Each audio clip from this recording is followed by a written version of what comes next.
Assalamualaikum warahmatullahi wabarakatuh. Nama saya Tania Tanibala dengan NIM C0D018057. Di sini saya akan mempresentasikan konsep dasar akuntansi perpajakan.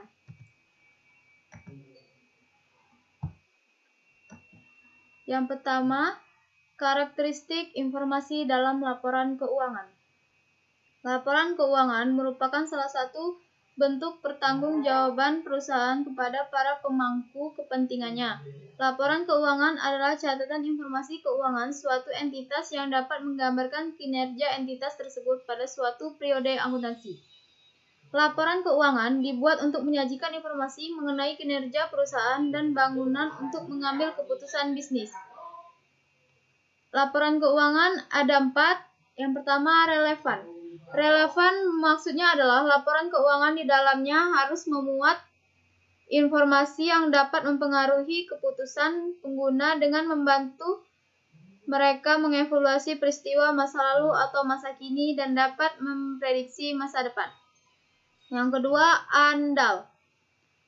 Agar informasi dalam laporan keuangan yang dihasilkan dapat dipercaya dan andal, maka penyajian informasi pada laporan keuangan harus dibuat berdasarkan peraturan atau pedoman yang berlaku. Yang ketiga, dapat dibandingkan. Laporan keuangan yang dibuat juga harus dibandingkan dengan perusahaan lain. Yang keempat, dapat dipahami. Laporan keuangan juga harus memiliki karakteristik kualitatif, yakni dapat dipahami. Yang kedua, akuntansi pajak. Akuntansi perpajakan adalah suatu proses pencatatan, penggolongan, dan pengikhtisaran suatu transaksi keuangan, kaitannya dengan kewajiban perpajakan dan diakhiri dengan pembuatan laporan keuangan fiskal sesuai dengan ketentuan dan peraturan perpajakan. Menurut Mulyono, akuntansi pajak adalah bidang akuntansi yang berkaitan dengan perhitungan perpajakan yang mengacu pada peraturan undang-undang dan aturan pelaksanaan perpajak. Yang ketiga, klasifikasi pajak. Terbagi 2. Yang pertama, pajak langsung.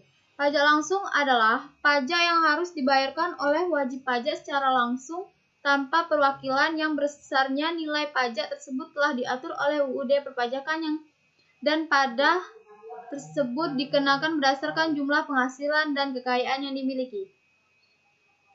Yang kedua, pajak tidak langsung. Pajak tidak langsung adalah pajak yang dibayarkan ketika terjadinya sebuah transaksi keuangan dan dapat dibebankan atau dipindahkan kepada orang lain. Yang keempat itu fungsi akuntansi pajak.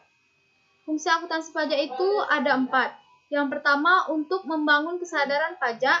Yang kedua, sebagai alat analisis dan prediksi tentang potensi pajak perusahaan di masa depan. Yang ketiga, melindungi hak penerimaan negara. Yang keempat, sebagai penyajian bahan evaluasi. Yang kelima, prinsip akuntansi perpajakan. Terbagi 3. Yang pertama itu kesatuan. Kesatuan di sini dapat diartikan jika sebuah lembaga usaha merupakan suatu kesatuan ekonomi yang tidak dapat disatukan dengan entitas ekonomi lain. Yang kedua, historis. Historis adalah prinsip akuntansi pajak yang kedua yang dimana prinsip historis ini mengharuskan pencatatan keuangan secara transparan. Yang ketiga, pengungkapan penuh. Pengungkapan penuh ini dikatakan pengungkapan penuh di sini adalah harus disajikan secara detail dan transparan dalam sebuah laporan keuangan.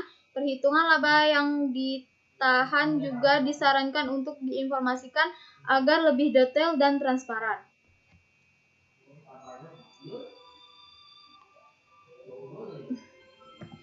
Dan selanjutnya proses akuntansi perpajakan. Proses akuntansi perpajakan tidak jauh beda dengan proses akuntansi seperti biasanya. Akuntansi selalu dimulai dengan transaksi yang akan dicatat. Transaksi ini kaitannya dengan informasi keuangan yang dapat dinilai dengan uang. bukan informasi non-keuangan. Proses akuntansi secara detail dan juga ilustrasinya dapat dilihat pada gambar di bawah ini. Transaksi 1. Jurnal 2. Posting. Ketiga, buku pembantu. Keempat, neraca lajur.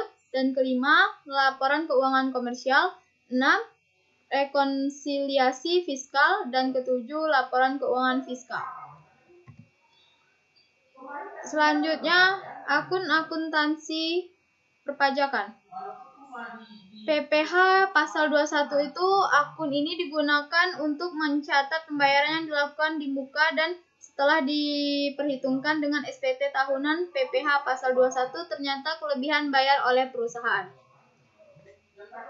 Yang PPh pasal 22 merupakan pembayaran yang dipungut oleh pihak ketiga pada waktu terjadi transaksi pembelian impor ataupun kegiatan usaha di bidang lain yang memperoleh pembayaran untuk barang dan jasa dari belanja negara. PPh pasal 22 merupakan pembayaran uang muka pajak penghasilan yang pada akhir tahun buku dapat diperhitungkan dengan pajak penghasilan perusahaan.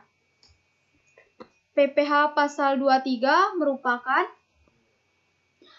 pembayaran di muka pajak penghasilan yang dipungut oleh pihak ketiga atas penghitungan pembayaran bunga sewa mes milik perusahaan.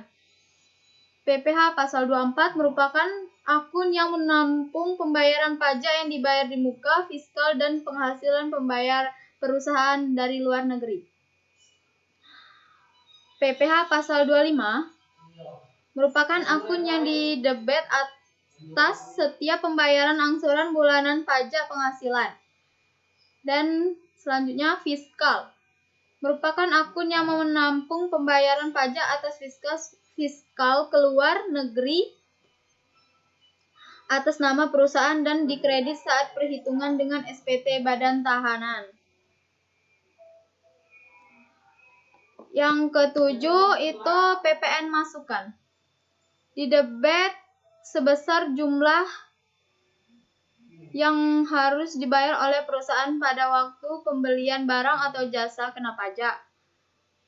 Selanjutnya, masukan impor itu didebet sebesar jumlah yang harus dibayar oleh perusahaan pada waktu pembelian barang atau jasa kena pajak untuk pembelian dari luar negeri. Dan yang terakhir, masukan belum dikreditkan. Pajak masukan yang belum dikreditkan dan masih accrued karena faktur pajak belum diterima di supplier. Itulah hasil dari presentasi saya.